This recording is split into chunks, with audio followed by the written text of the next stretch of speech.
मेरे साथ एक ऐसी माँ जी मौजूद है जिनके सगे भाइयों ने उनको मार पीट कर घर से बाहर निकाल दी। शादी नहीं की? हाँ, शादी नहीं की। क्यों शादी क्यों नहीं बस उन्होंने था कोई ना कोई मेरी खिदमत के लिए रहे। की? माँ बाप की खिदमत करनी थी इसलिए आपने शादी नहीं की। जी, हमारे घर में भाभियाँ ऐसी थी, सास ससुर को अच्छा नहीं समझती थी, तो वो कहती थी हम सास ससुर की खिदमत नहीं कर सकते। अब वो वक्त याद आता है, काश मैं शादी कर लेती, इस मुसीबत से मुझे निजात मिल जाती। बहन के घर रहती थी तो वो कहते हैं तुम पागल हो, तुम दिन भर रात बोलती रहती हो। मेरे मुंह में जो आता है वो मैं कह देती हूँ। उनको बुरा लगता था कि कहते हमारे मोहल्ले में बदनामी होती है। मैं भाई के घर गई तो उसने कहा आइंदा मेरे घर नहीं आना। आखिरकार इंसान कब तक जुल्म सहे, फिर तो घर से भागना पड़ता ही है ना। घर से मैं भाग गई। मेरा कोई बच्चा नहीं, मैं शादीशुदा नहीं हूँ, अनमैरिड हूँ। अच्छा, शादी नहीं की? हाँ, शादी नहीं की। क्यों शादी क्यों नहीं की? बीमारी की वजह से मैंने शादी नहीं की थी। ऐसी कौन सी बीमारी थी जिसकी वजह से शादी नहीं की? पता नहीं चलता था। अच्छे से अच्छे डॉक्टर का भी इलाज किया लेकिन फ़र्क कोई नहीं पिया सी। होता क्या था? जिसम का पानी ख़त्म हो जाता। अच्छा, जिसम का पानी खत्म हो जाता था। हाँ, घर में कितने बहन भाई हैं आप? 5 बहनें 3 भाई। सबकी शादियाँ हो गई सब थी? की शादी हो आप घर गई। में सबसे छोटी बहन थी या बड़ी थी? तीसरे नंबर पर थे। अच्छा, तीसरे नंबर पे आप थी और आप बीमार रहती थी, बाकी सबकी शादियाँ हो गई हाँ, थी, बहनों की भी भाइयों की भी हो गई। भाइयों की भी हो गई। अच्छा, तो इलाज नहीं उस टाइम करवाया? करवाया था, फ़र्क नहीं पड़ रहा था। तो ये इतनी बड़ी वजह तो नहीं है कि जिसम में पानी ख़त्म हो जाना इस वजह से आप अभी तो आप मुझे सही सलामत सही ठीक लग रही हैं, हाँ, तो उस टाइम आपने क्यों नहीं शादी की? बस माँ बाप ने तवज्जो भी ना दी और कुछ बहन भाइयों ने तवज्जो ना दी। सिर्फ आप पे ही तवज्जो नहीं दी, बाकी भी तो बहन भाई थे, माँ बाप ने आप पे तवज्जो क्यों नहीं दी और बहन भाइयों ने आप पे क्यों नहीं दी? बस उन्होंने था कोई ना कोई मेरी खिदमत के लिए रहे। माँ बाप लेकिन कुछ था? हाँ, कहते माँ बाप तो ये कभी भी नहीं चाहते कि हमारी जो बेटियां जवान बेटियां वो घरों में बैठी रहें और हमारी खिदमत करें। वो तो खिदमत तो बेटे करते हैं ना। लेकिन हमारे घर में बहू भाभियाँ ऐसी थी, वो ना सास ससुर को अच्छा नहीं समझती थी, तो वो कहती थी हम सास ससुर की खिदमत नहीं कर सकते। मेरी घर घर के पास मेरी एक बहन थी, तो मेरे मेरी भाइयों ने और भाभियों ने ना मेरी माँ को ना मेरे बहन के घर भेज, और वो 1 साल तक वहीं पे रही। जब वो ठीक बिल्कुल ठीक होगी तो घर आई, तो केयर ना हो सकी, तो फिर वो बीमार हो गई, तो फिर वो उनकी डेथ हो गई। अच्छा, तो यानी कि आप अपने माँ बाप की खिदमत करती रही जब तक वो जिंदा थे, हाँ जी। इस वजह से फिर आप शादी ना कर सके? नहीं। शादी आप कर सकते थे क्योंकि इतना बड़ा मसला नहीं है, माँ बाप की खिदमत करनी थी इसलिए आपने शादी नहीं की। जी। तो कभी ये सोचा था कि आप शादी नहीं करेंगी तो आपके बाद ज़िंदगी किस तरह गुजारेंगी? सारी बात एक औरत को सहारे की भी ज़रूरत होती है। अब आपके पास कोई सहारा नहीं है, नहीं। ना बहन भाई पूछ रहे हैं, ना अपने कोई भी पूछ रहा है आपसे। अब वो वक़्त याद आता है कि उस टाइम मैं शादी कर लेती। हाँ, अब वो वक़्त याद आता है, काश मैं शादी कर लेती, इस मुसीबत से मुझे निजात मिल जाती। अब क्या मुसीबत क्या आपको? क्या मसला क्या हुआ? अब क्या, बहन के घर रहती थी तो वो कहते हैं तुम पागल हो, तो तुम दिन भर रात बोलती रहती हो। तो उसकी बहू और उसका सबसे छोटा बेटा नहीं मानते। क्या कहते हैं कि इसको निकालो घर? हाँ, वो क्या क्या बोलती हैं? आप बोलती हैं घर में, ज़्यादा बोलती हैं? हाँ, मेरे मुंह में जो आता है वो मैं कह देती हूँ। उनको बुरा लगता था कि कहते हमारे मोहल्ले में बदनामी होती है, तो इसकी वजह से। क्या आप जो इंसान सीधा मतलब स्ट्रेट फॉरवर्ड होता है जिसे कहते हैं, तो वो तो कुछ भी बोल देता है, तो इससे क्या कि वो पागल है या वो उससे क्या होता है? वो वैसे ही नहीं आपको रखना चाहते होंगे कि हमारे पे बोझ है।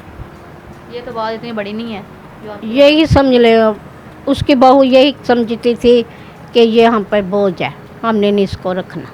देखा ना। अब आपने शादी नहीं की, अगर यही उस टाइम आप शादी कर रही थी, आपका अपना घर होता, तो आज ये लोग जो है आपके साथ ये सलूक ना करते। आज आप अकेली हैं तो सारे आपके साथ कितना बुरा सलूक कर रहे हैं। हाँ, ये सलूक बुरा करे।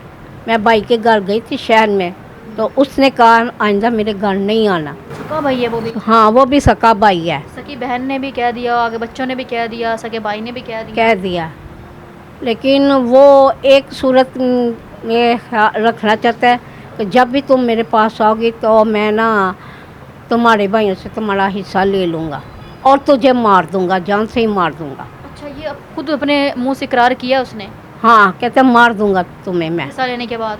हाँ, हिस्सा लेने के बाद मैं तुझे मार दूँ। इस वजह से फिर आप उनके पास भी नहीं जाते? नहीं, उनके पास नहीं जाना, मैं उनके उस घर में जाना ही नहीं चाहती। मैं उससे नहीं, उस घर में नहीं जाना पसंद नहीं करती, उस भाई के घर। कितना हिस्सा है आपका?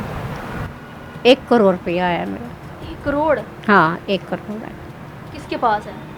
बड़ी भाभी के पास है, उसने अपने बेटे के नाम कर दिया हुआ। 1 करोड़ में कोई घर है क्या है, ज़मीनें हैं क्या है? प्रेस लगाया हुआ है उन्होंने। प्रेस मतलब?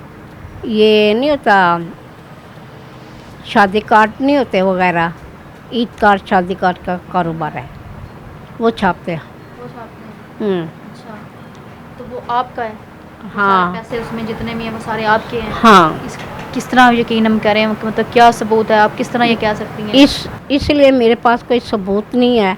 जब भी मांगती हूँ तो वो कहते तुम तो पागल हो, तुम्हारे पास कोई सबूत दिखाओ, तुम्हारे बाप तुम्हें कोई पैसा, तुम्हारा बाप कोई पैसा नहीं देकर गया। यानी कि आप एक अच्छी फैमिली से ताल्लुक़ रखती हैं, अच्छी हाँ। खान मतलब खाते पीते घर से हैं आप? हाँ, हाँ, आपकी फैमिली अच्छी थी? हाँ जी, अच्छी थी हमारी फैमिली। स्ट्रॉन्ग फैमिली से आप ताल्लुक़ रखते हाँ जी, हैं? स्ट्रॉन्ग। फिर क्यों नहीं आपका साथ किसी ने दिया? अगर एक इंसान 1 करोड़ का मालिक है, 1 करोड़ में से थोड़ा सा तो आपको तो मिलता, ताकि आप अकेली हैं अपनी ज़िंदगी कहीं गुजार सकती। इसी वजह से तो लड़ाई झगड़ा होता था, मारते थे भाई, मारते पीटते थे। 1 करोड़ का ही मसला है? हाँ, 1 करोड़ का ही मसला है। और फिर बहुत ज़्यादा मारना शुरू कर दिया, हत्ता कि सर मेरा फट गया। किसने किया? सर किसने फाड़ा? मेरे भाई ने धक्का, बड़े भाई ने धक्का दिया, मेरा सर फट गया। उनको शर्म नहीं आई? वो उसकी बीवी तो, वो तो उसके बच्चे कहते थे ये मर जाए। आप मर जाएं, आप हाँ, कहते थे? हाँ, तुम मर जाओ, हमारी जान का पीछा छोड़ दो हमेशा के लिए। इतना आप पे जुल्म हो रहा है, जुल्म पे जुल्म हो रहा है, सब करी जा रहे हैं और आप सहती जा रही हैं। सहती जा रही, आखिरकार इंसान कब तक जुल्म सहे, फिर तो घर से भागना पड़ता ही है ना। अब घर से भाग गई हैं? हाँ, घर से मैं भाग गई। अपना हिस्सा भी दे दिया उनको? हाँ, अपना हिस्सा भी दे दिया। एक ही बात है, यहाँ दुनिया में मुझे कुछ ना मिला तो अल्लाह पाक जगह ना उनसे ना बदला ज़रूर ले लेगा, आखिरत में भी और दुनिया में भी और आखिरत में भी। सारी बात है, कोई इंसान अगर किसी के साथ बुरा करता है तो अल्लाह ताला है ना, अल्लाह ताला बेहतर करने वाला है। अल्लाह ताला है और ज़रूर है, अल्लाह ताला उनसे ज़रूर बदले ले लेगा। क्या कहेंगे अगर वो आपके भाई सुन रहे हों या कुछ भी लोगों को कोई पैगाम देना चाहती हैं? मैं यही कहनी चाहिए, अगर माँ बाप की विरासत का पैसा मिले, भाइयों का 3% होता है और बहन का 2, लिहाजा भाइयों को चाहिए माँ बाप के बाद बहनों का हक पूरा देना चाहिए। अच्छा, यहाँ पर मैं यही कहूँगी कि अगर जब तक माँ बाप ज़िंदा है ना, मैं तो यही कहूँगी कि माँ बाप की जितनी ज़िंदगी है ना, अपने ज़िंदा होते जो हिस्से आते हैं ना बहन भाइयों में, वो अपनी ज़िंदगी में ही हिस्से देकर जाएं। जब माँ बाप इस दुनिया में नहीं रहते तो उसके बाद ये जो भाई हैं, सके भाई किस तरह अपनी बहनों के साथ सलूक करते हैं, वो सारी कहानी आप लोगों के सामने है। माँ जी ने खुद बताया कि क्या क्या उस पर जुल्म किए गए। एक तो शादी नहीं की, कि माँ बाप, उसी ने माँ बाप की खिदमत की है और जिसने माँ बाप की खिदमत की है आज उसको हिस्से में 1 करोड़ में से कुछ भी नहीं मिला। तो मैं यही कहूँगी कि ऐसे भाइयों पे लानत है। ऐसे भाइयों होने से बेहतर है कि इंसान जो है ना अकेला ही रहे। और जिस तरह माँ जी ज़िंदगी गुजार रही हैं, ये आप लोगों को नहीं पता कि यहाँ पर कितने दुख में हमारे पास पहुँची और हमारे से बात कर रही हैं। तो अगर जैसे माँ जी ने बोला कि हिस्सा मिले या ना मिले, दुनिया में कुछ मिले या ना मिले, आखिरत में अगर इनके भाइयों ने कुछ बुरा किया ना तो उसका बदला खुदा लेने वाला है। हम कौन होते हैं किसी को गलत कहने वाले। मुझे इजाज़त है, मिलते अगले प्रोग्राम में, तब तक के लिए अल्लाह हाफ़िज़।